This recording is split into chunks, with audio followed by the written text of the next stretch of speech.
What's up guys, Asian here again with another build video. Today we're going over the Stamina Necromancer Bow build.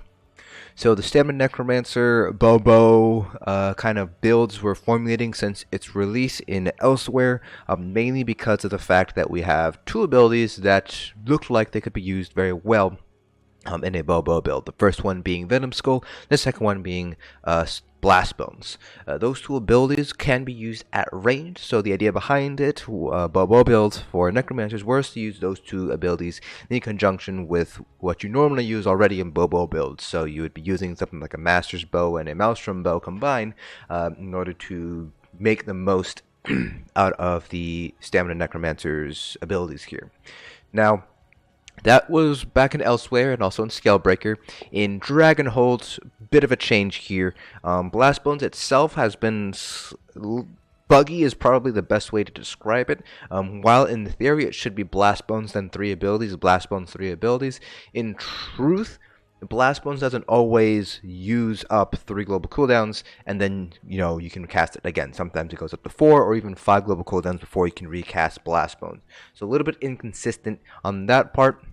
And so even though Blast Bones and Venom Skull, if you're lucky enough to get Blast Bones working correctly, is pretty decent. A lot of Necromancers have instead shifted over to using Lethal Arrow instead. So not using Venom Skull, not using Blast Bones anymore, just because of the bugginess behind Blast Bones. So that's kind of where Stamina Necromancer stands right now. The bow build still is pretty strong, just because Stamina Necromancers do have several class abilities you can use at range. But for the most part, you're going to be using Lethal Arrow rather than Venom Skull or Stalking Blast Bones. So, like most of our other build videos, we will not be going over any gear. Gear would be explained in the Stamina DPS Bow gear video, which should be popping up in the upper right hand corner right around now. So if you're interested in knowing what gear you should be running, go ahead and check out that video and then come back here. We will be covering skills and rotation here in this video. So going ahead, let's get started here with skills. So on our front bar we have Lethal Arrow, Skeletal Archer, Poison Injection because we are using the Master's Bow. And we have Detonating Siphon, Barbed Trap, and Pestilent Colossus. On the back bar, I should say, this is the Maelstrom Bow bar. We have Skeletal Archer again, Detonating Siphon again for the additional damage done bonus, as well as the crit damage bonus from Death Knell. We have Endless Hail, Avid Boneyard to help out with sustain, and then we have Challenge Acceleration for a minor force. You pretty much have to run Challenge Acceleration for a minor force. You could reasonably use Lightweight's Beast Trap, but it will end up hurting your sustain. Barbed Trap you are able to use it if you're able to get within melee range every 18 seconds to get it off. So try to stick with Challenge Acceleration if you can. And we have Pestilent Colossus again.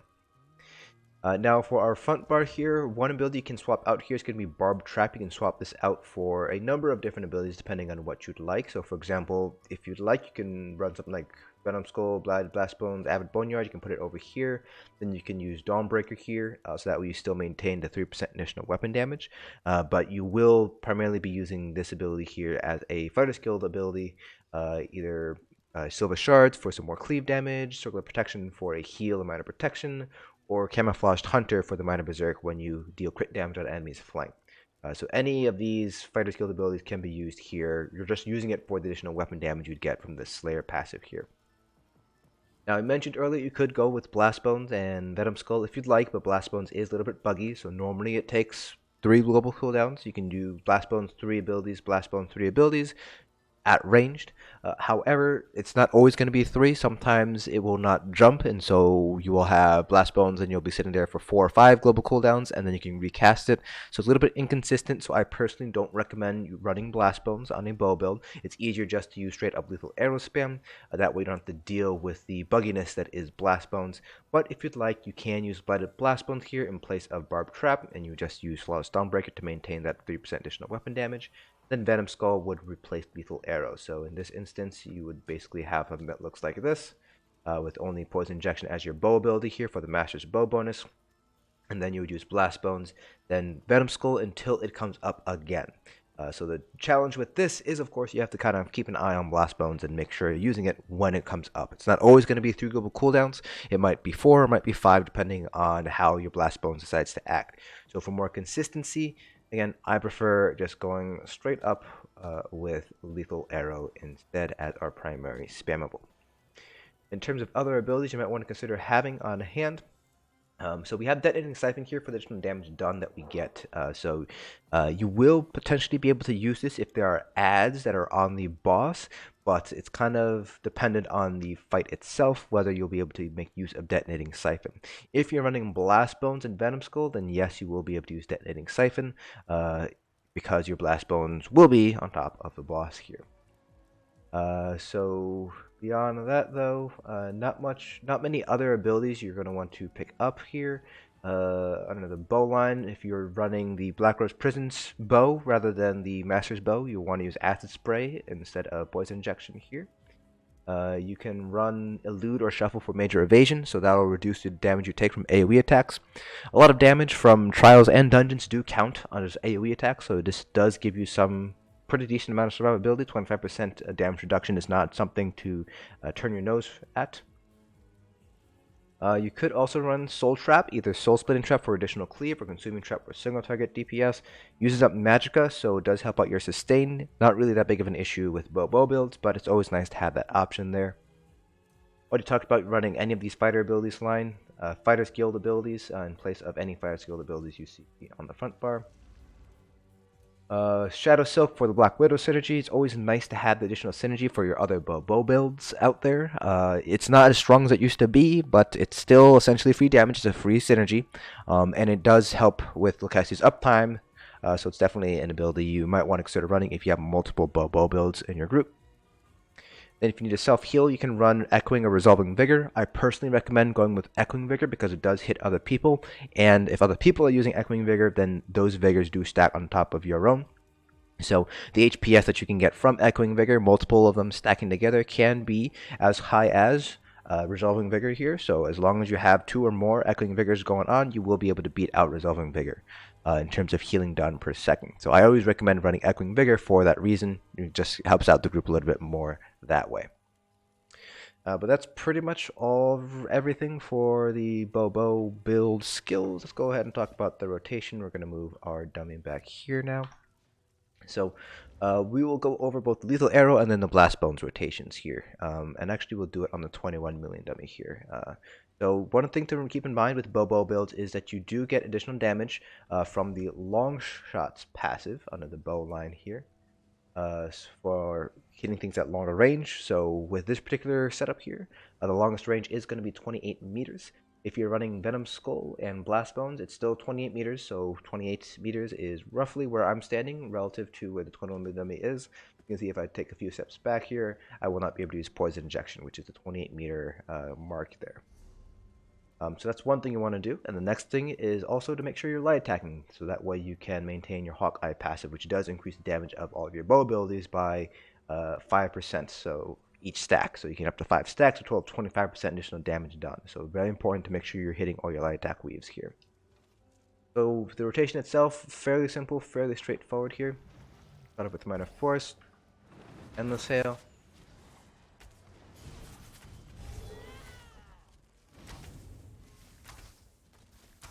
And just Lethal Arrow spam this whole time. Tie together Endless Hail with Avid Boneyard. And you do have the Skeletal Archer on both bars, so you are able to use it on whichever bar you happen to be on when it runs out.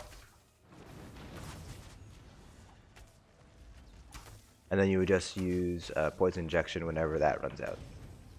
And then whenever your Minor Force runs out, you run that. So the general idea behind this is to just pair together Endless Hail and Avid Boneyard.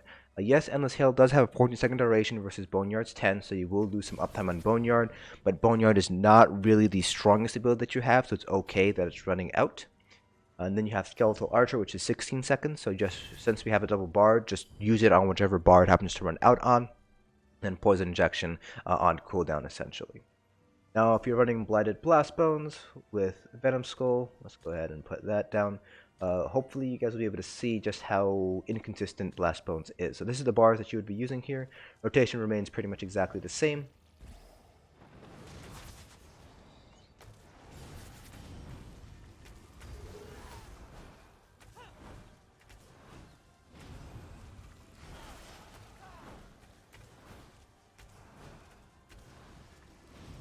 Do 1, 2, 3.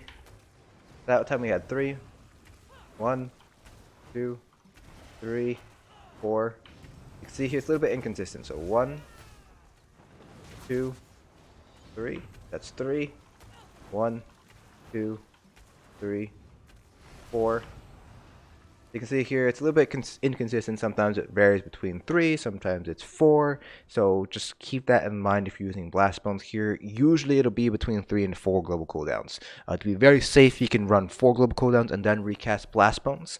So if you do want to use the Blast Bones Venom Skull, that's what I'd recommend. You do Blast Bones, 4 abilities, Blast Bones, 4 abilities. The general idea still remains the same though. You still want to tie together Endless Hail with Avid Boneyard.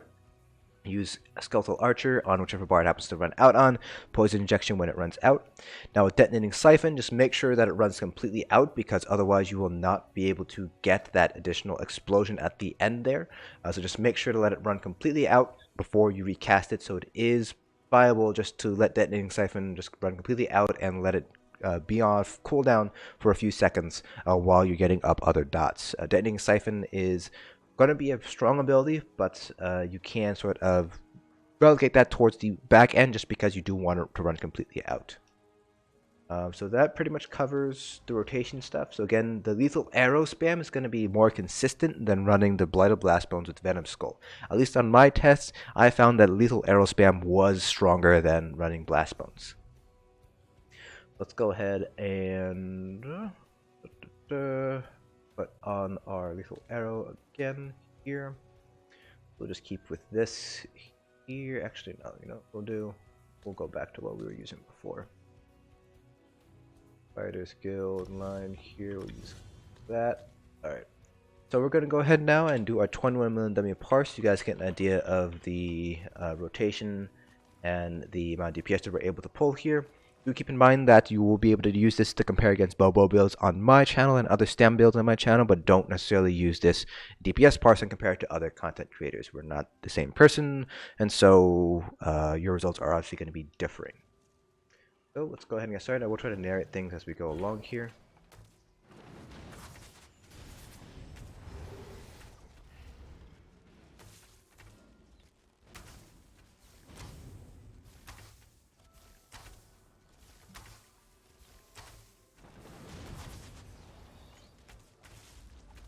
Again, we're trying to tie Endless Hail with Avid Boneyard or Unnerving Boneyard, which, depending on which morph you have.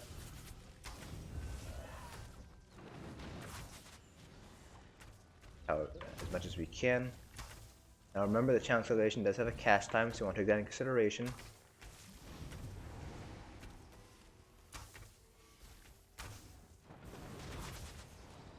Hold on, did my food run out? Food ran out. Pain is very bad. My food did run out. Alright, so we'll reset the dummy here. I'll explain why my DPS was low, as well as why the sustain was absolute garbage. Let's get off food back. Buff back, there we go. And we can, again, go ahead and get my ultimate back up. So we can start off on a good foot here. Didn't realize my food ran out during the talk. Apologies on that. I'm gonna have to wait a little bit here to get the parse going again. There we go. Now in terms of which bar you want to use Colossus on, go ahead and take a look at our stats here. See here that on our back bar, this is the Maelstrom bar, we have 3288 and 51.9. But if we swap to our front bar, we have a little bit higher weapon damage and a little bit higher weapon crit chance. So try to stick with your front bar using Colossus on the front bar if you can. Now we can do the actual parse here, because now we have our food. Don't have to worry about running out of stamina anymore.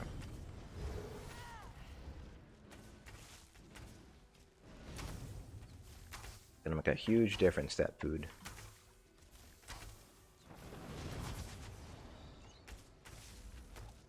Oh yeah, you can see the difference already. So remember, with this, your Detonating Siphon is not going to land on the boss because we don't have any corpses over there. Now, some boss fights, you might have a couple of adds that run up right against the boss, so you will be able to use Detonating Siphon there. Remember, Detonating Siphon is off cooldown, the global cooldown, so you can use an ability and Detonating Siphon at the same time.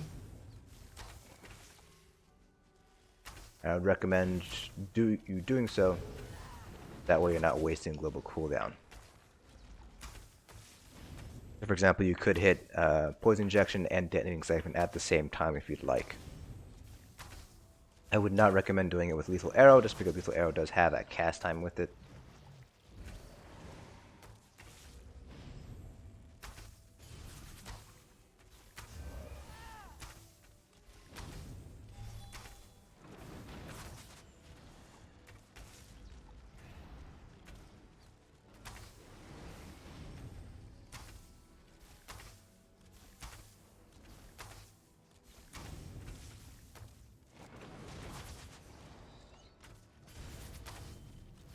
Remember, Lethal Arrow does have a cast time as well, so you'll not be able to use potions or use synergies while you are in the middle of channeling that Lethal Arrow, or casting the Lethal Arrow.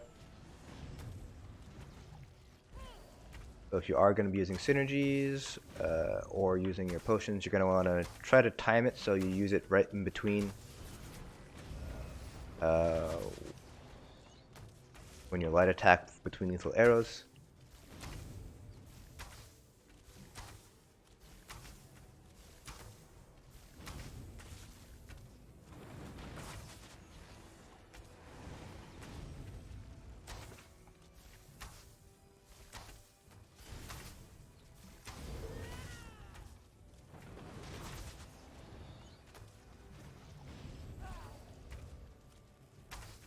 A little bit hard to see overall brass.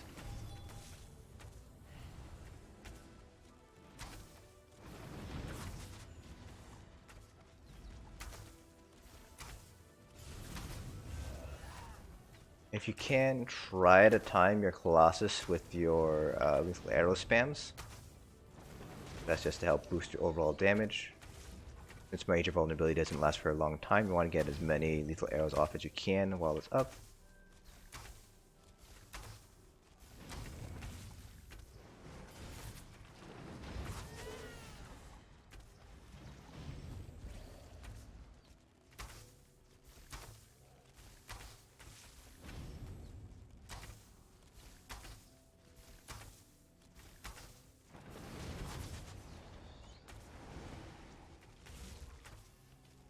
Once we hit 25%, nothing's going to change with that rotation because we don't have an execute.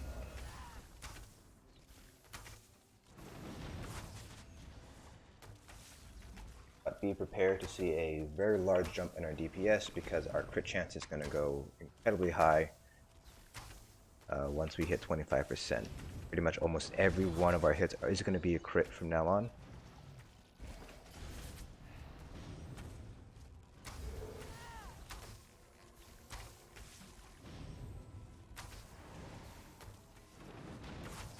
Because that Death Knell passive, it's a very strong passive.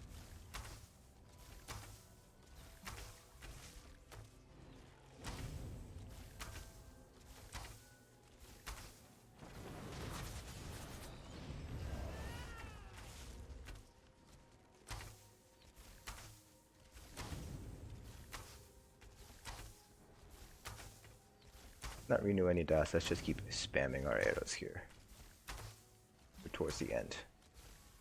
Alright, so there we have it. That is a Stamina Necromancer parse. Sorry for the really bad view. I put my dummy in a really bad place here. But we were able to pull 77.1k. I was actually able to pull higher earlier today before I went out for lunch. I was able to pull somewhere around 78 and 79k, so pretty similar to a Stamina Warden DPS bow build. The big thing that's going to get us up is going to be mainly the additional crit chance that we get towards the end. So right now we're sitting at 68.9, and so when we have Death Knell passive active, we'll be sitting at 98.9% crit chance, so essentially all of our hits will be crits, so that really helps boost our DPS towards execute phase here. But 77.1k, definitely lower than you would expect from a Magicka DPS, but the advantage of a bow build is that it does allow you to use a dual wield or two-handed build in those instances where you don't need to use bow. So you're giving up a little bit of range DPS, but you're gaining a lot more when it comes to actual melee DPS, so you're not giving up as much DPS as you'd imagine. An example of where you'd see this in action would be in Sunspire. A lot of groups, when you're bringing stamina DPS, who are also doing the portal groups for Navitas hard mode, they'll be using dual wield or two-handed builds for the two side bosses, and then for the Navitas, they'll swap over to a bow build in order to avoid some of the dangers of running a melee build downstairs on that fight when they're going against the Eternal Servant. But that concludes this build video. Hopefully you guys found this informative. If you guys have any questions at all, feel free to leave them down in the comment section below, and I'll try to answer them to the best of my ability. Hope you guys enjoyed, and I will see you guys in the next dungeon.